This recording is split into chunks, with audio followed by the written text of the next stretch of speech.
可以感受到音乐。聋人可以用身体感受到的是低音，是震动。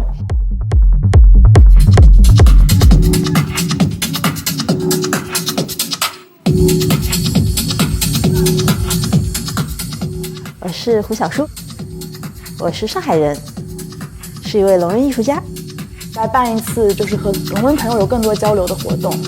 随着震动一起跳舞的时候，来了他会说：“哦，这个耳毛在动，这个胸口在痛。”声音它从一个纯听觉的东西，它变得更广阔。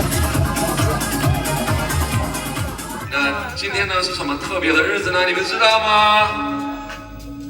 对，就是国际聋人周。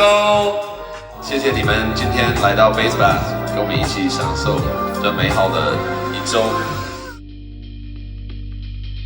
没有想到来的人好多，来了300多个人。发现聋人占绝大多数的比例，因为聋人非常的好奇。聋人社群是一个少数群体嘛，没有什么常常聚会的机会，所以大家比较无聊，比较孤单。听人会担心说会不会有语言障碍，结果发现说不用啊，肢体动作就可以很好的沟通。所以慢慢的呢，就融合到了一起，大家都好开心的。我知道他来自四川，对，是我的聋人朋友带我来的，然后我第一次知道这个活动，我这次来也是第一次。蹦迪特别的好玩，人也特别的多。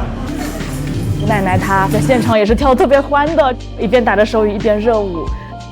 是因为和她的相处，我也看到了聋人老人的一些具体的一些处境。从小的到不会使用手机，到大的去看病，这种麻烦太多了。包括他的心理健康的一些问题，他觉得很孤独，没人交流。我今年68岁了，特别喜欢，一直都很喜欢。然后可以让我的脑子就是更加的放松，然后主要是对身体也特别好。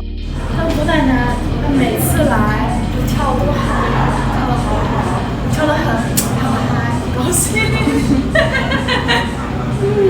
害羞了，我害羞。这是一个聋听融合的活动，聋人艺术家还是听人艺术家，我们都会去考虑比例上的平衡。调它的那个波段，调，但是这个音响台啊，必须要先试试合不合适聋人的体感，有没有震动，然后他们只要把声音开起来了，只有一点点声音，我觉得没什么感觉。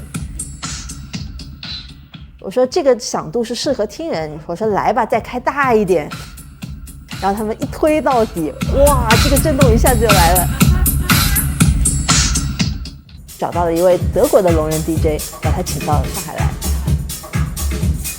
其实聋人的人才真的很多，可能大家没有想到说啊，聋人也能做这个啊，大家看到了之后才会意识到说，哎，原来聋人和听人真的是平等的，是一样的。第一期灯光其实是听人打的，有些聋人会反馈就是太花了，现场灯光会比一般的蹦迪场景会更明亮一些，因为就是方便大家打手语。现在国内的 club 它还没有意识到无障碍服务这一块，通过手语来点单，工作人员他们也学习一些，把手语融入到日常的生活的一部分吧。聋人跟我之间的一个距离，我觉得其实也没有那么远。比如说你年纪大了，你听力下降了，逐渐开始有不同的障碍。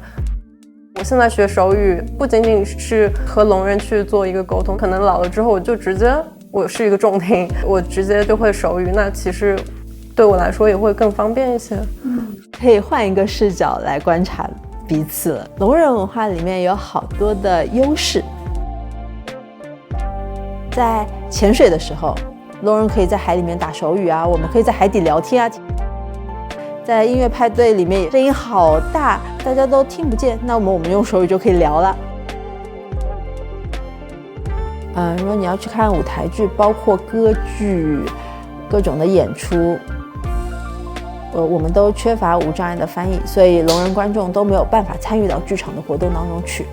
比如说职场里面的话，基本上99%全都是听人，1%是聋人。他们都说，哎呦，这个聋人有障碍，怎么沟通啊？自然就会把聋人放到一边去。